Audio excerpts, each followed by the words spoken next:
She said, "Your friends are losers. I'm not coming to your birthday." I replied, "No problem." Then I invited her ex-roommate who'd been texting me. Her tune changed when she saw the Instagram stories. I, 27 male, have been with Miranda, 26, for 2 years, living together for 8 months. And honestly, the mask has been slipping for a while now. It started small. Comments about my friend group being immature because we still play board games every Thursday. Eye rolls when I'd mention weekend plans with them. The phrase, "When are you going to grow up?" became her favorite. My core group consists of Ethan, my best friend since middle school, works in IT. Jasper, met in college, teaches high school math. Dominic, childhood neighbor, manages a restaurant. Khalil, former roommate, graphic designer.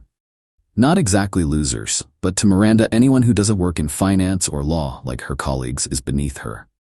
3 weeks ago, I started planning my 28th birthday. Nothing crazy, just dinner at Dominic's restaurant, then back to our place for drinks and games. Maybe 15 people total.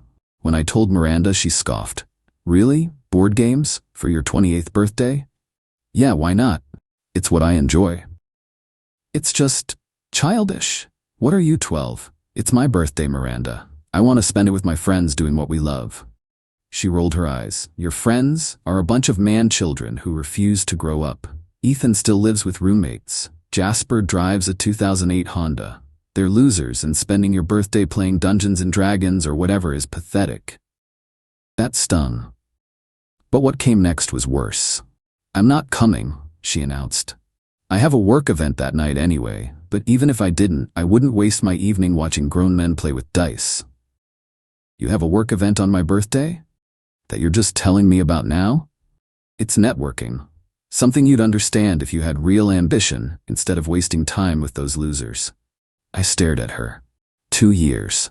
2 years of slowly chipping away at my friendships, making snide comments, trying to reshape me into her ideal of what a man should be. "No problem," I said calmly.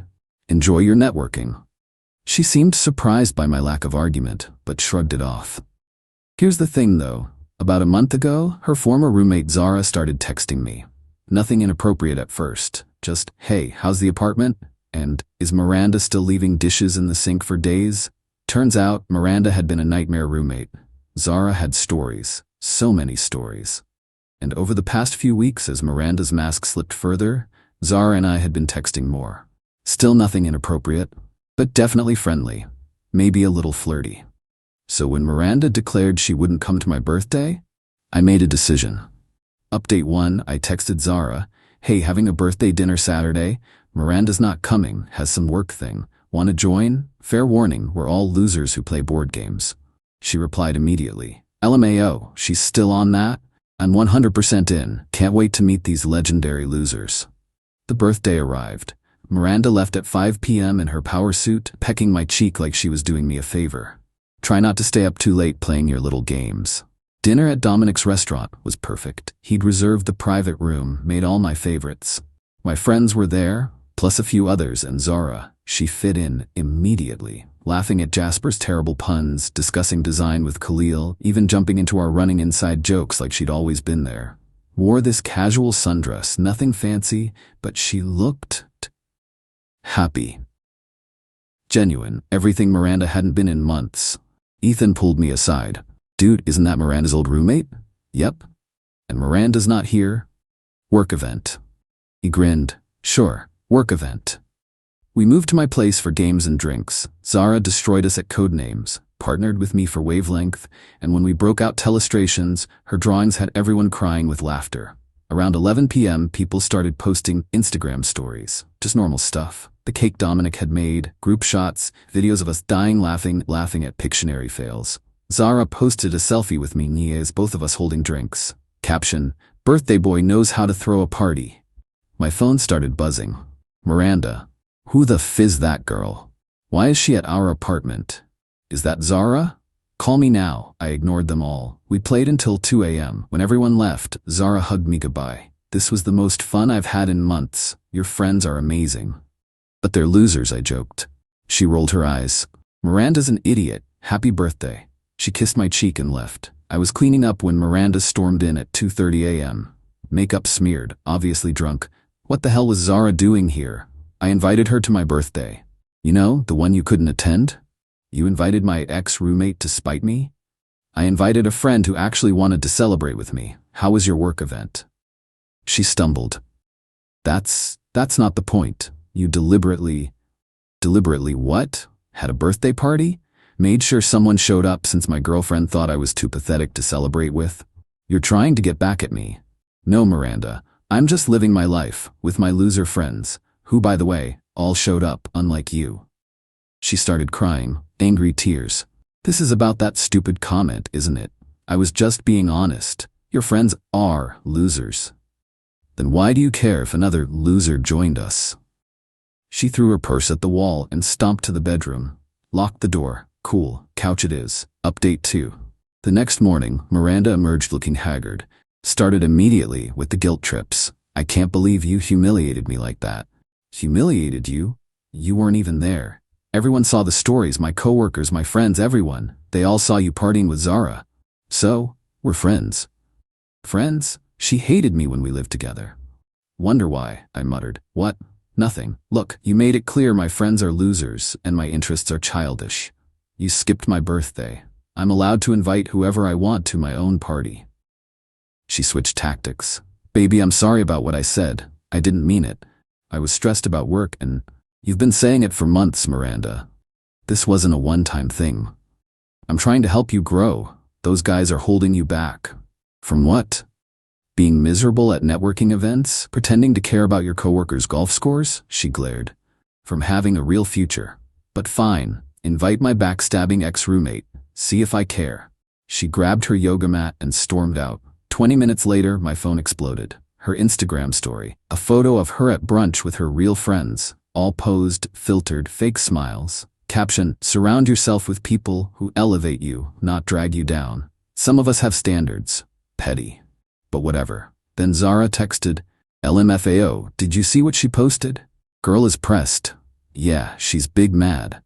Want to hear something funny? That work event she had? My friend Harmony was there. Said Miranda showed up for 20 minutes, got drunk, and spent the whole time checking Instagram. Left with some finance bro named Trevor. I stared at the message. She left with someone? According to Harmony, they were pretty cozy. Everything clicked. The distance, the criticism, the contempt for my friends. She'd been setting up her exit strategy, making me the bad guy, so when she eventually left for someone better, she'd be the victim upgrading from her loser boyfriend. Thanks for telling me. You okay? Actually? Yeah. Everything makes sense now. That night, Miranda came home late. Acted like nothing happened. But I noticed she'd changed her relationship status on Facebook too. It's complicated. I changed mine to single. Update 3. Miranda lost her absolute mind when she saw the relationship status change.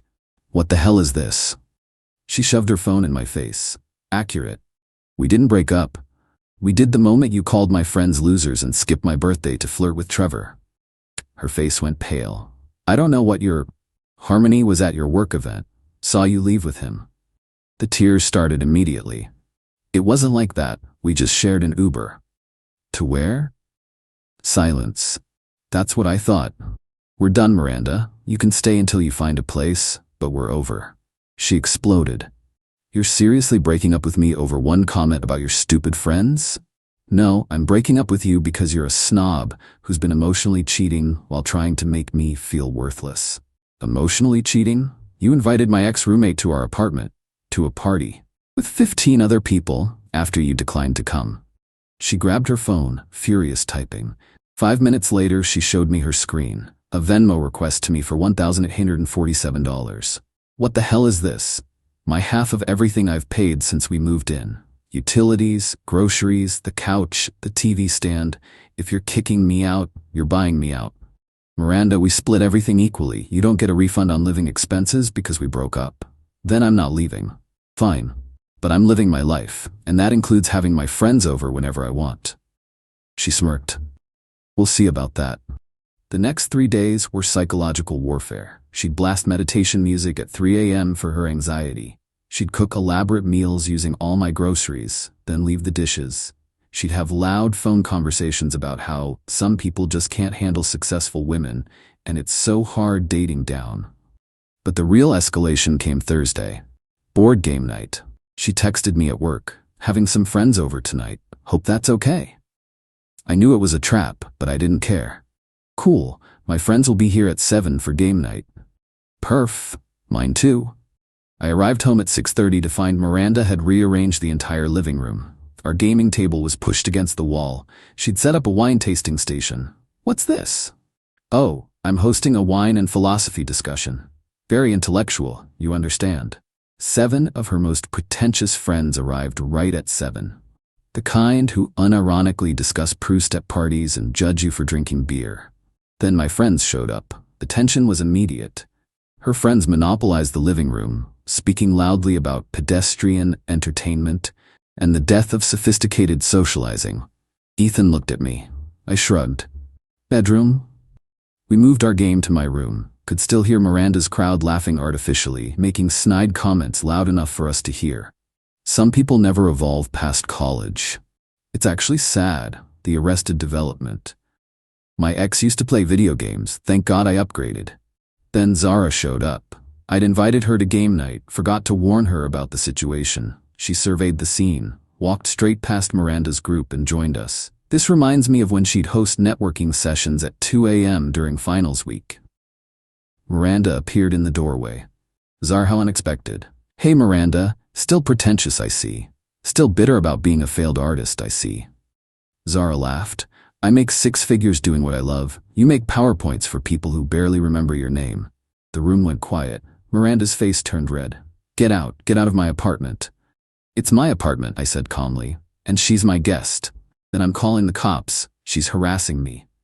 Please do. Explain to them how someone sitting quietly playing board games is harassment while you're hosting a party specifically to disrupt our weekly tradition. One of Miranda's friends, clearly uncomfortable, suggested they move to a wine bar. They filtered out, but not before Miranda grabbed an entire bottle of my wine. For the emotional distress, she hissed.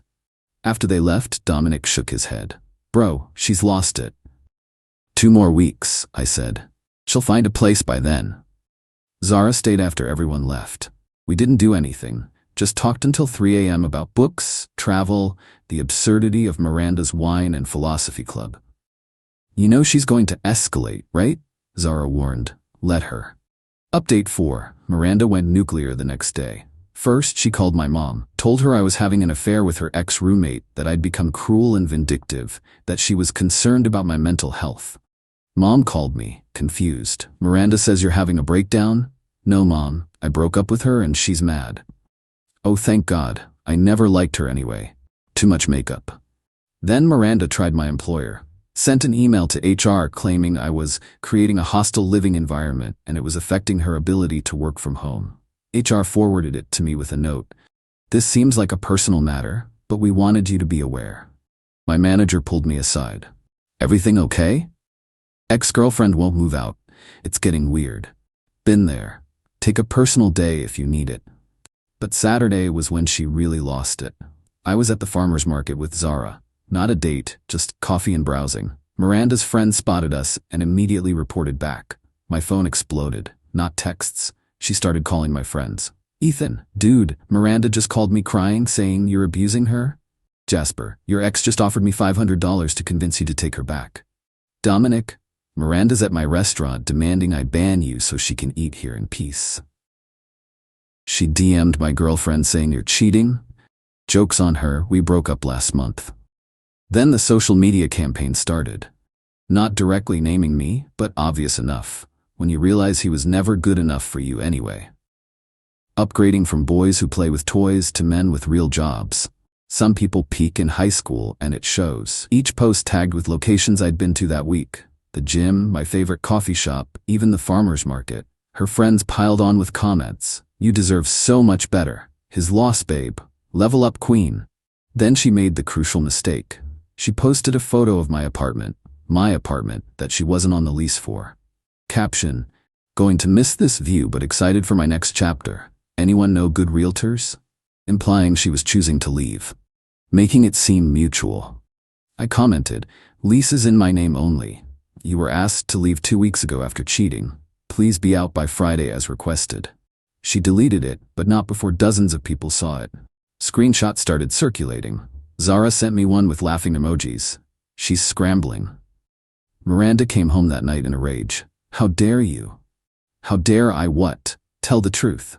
You're ruining my reputation. You're ruining your reputation. I'm just not helping you lie anymore.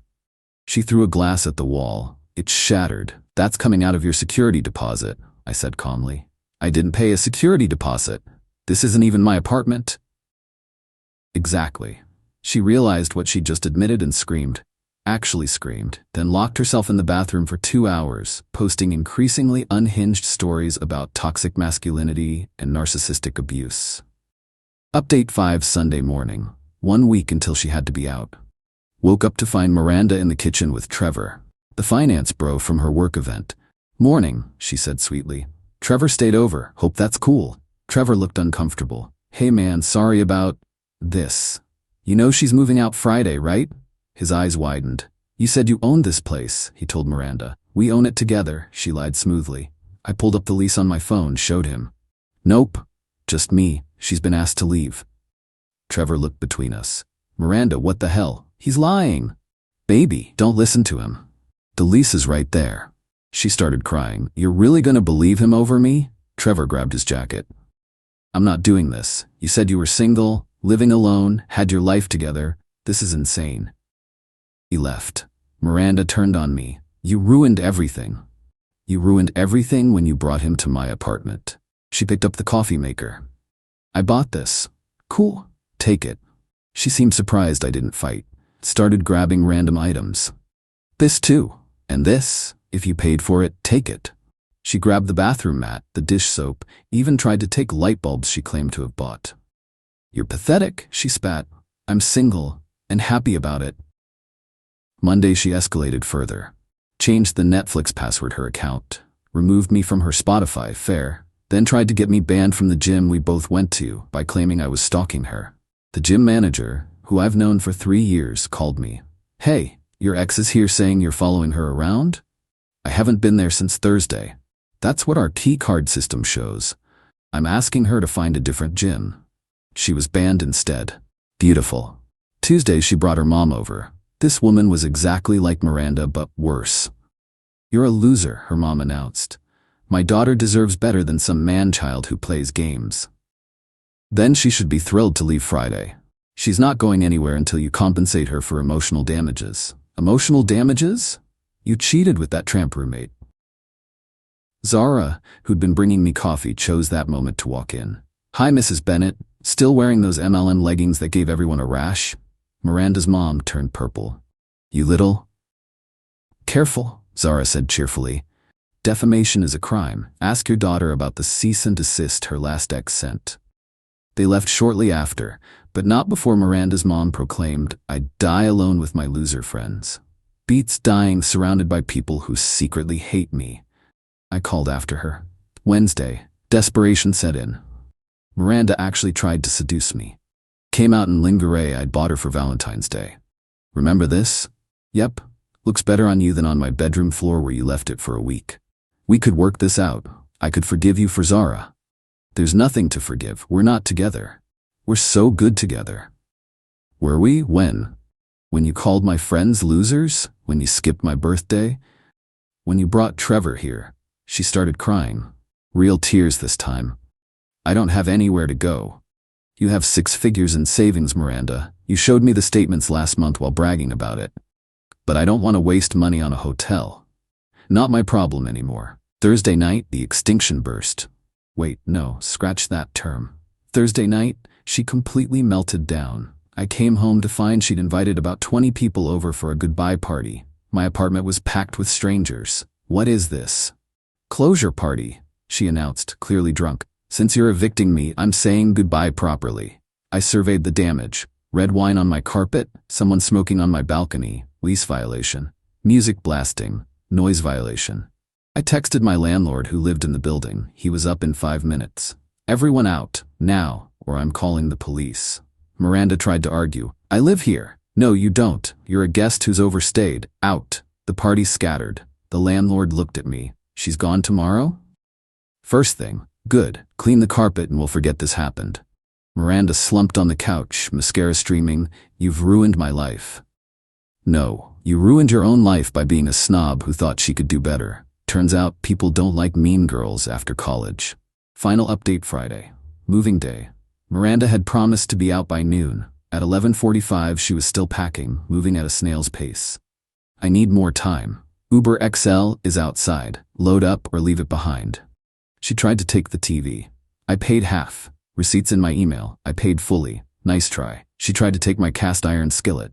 This was mine. You don't even cook, Miranda. Finally, she stood at the door with her boxes.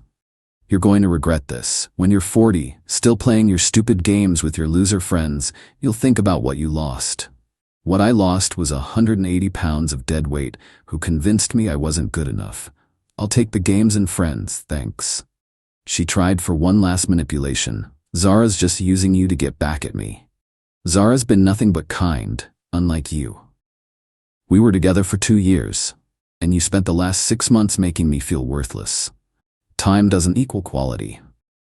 The Uber driver honked. She grabbed her boxes and left, but not before one final shot. You'll never find anyone like me. That's the point. She slammed the door. I changed the locks that afternoon, landlord approved. Deep cleaned everything. Invited my friends over for an actual celebration. Ethan brought beer. Jasper brought pizza. Dominic cooked. Khalil brought his new girlfriend, who was cool as hell. And Zara brought her famous brownies and a bottle of champagne. To freedom, she toasted. To good friends, I countered. We played games until 3 a.m. No judgment, no criticism, just laughter and fun. Miranda texted around midnight. I made a mistake. Can we talk? I blocked her number. Her friend reached out the next day. Miranda's staying with her mom. She's miserable. How could you do this to her? I didn't do anything to her. I just stopped letting her do things to me. It's been 2 weeks now. Miranda apparently started dating another finance bro who she met at her mom's country club. Already posting about how he gets her ambition and isn't threatened by successful women. Trevor actually reached out to apologize and warned me she'd been telling people I was abusive. Sent me screenshots of her trying to get him back while dating the new guy. We're not friends, but I appreciated the heads up. As for Zara and me, we're taking things slow. Turns out having someone who actually likes your friends, shares your interests, and doesn't think you're beneath them is pretty nice. She joined our board game group officially. Fits perfectly. Last night, she was over watching a movie. Said something that stuck with me. You know what the ironic part is? Miranda spent so much time calling your friends losers, but she's the one who lost. Lost you. Lost her reputation. Lost every friend who saw through her BS. Meanwhile, you're surrounded by people who actually care about you. She's right. I've got friends who show up, a potential relationship with someone genuine, a peaceful apartment, and 0 people in my life who make me feel less than. Miranda was right about one thing though. I'll never find anyone like her again. Thank God for that.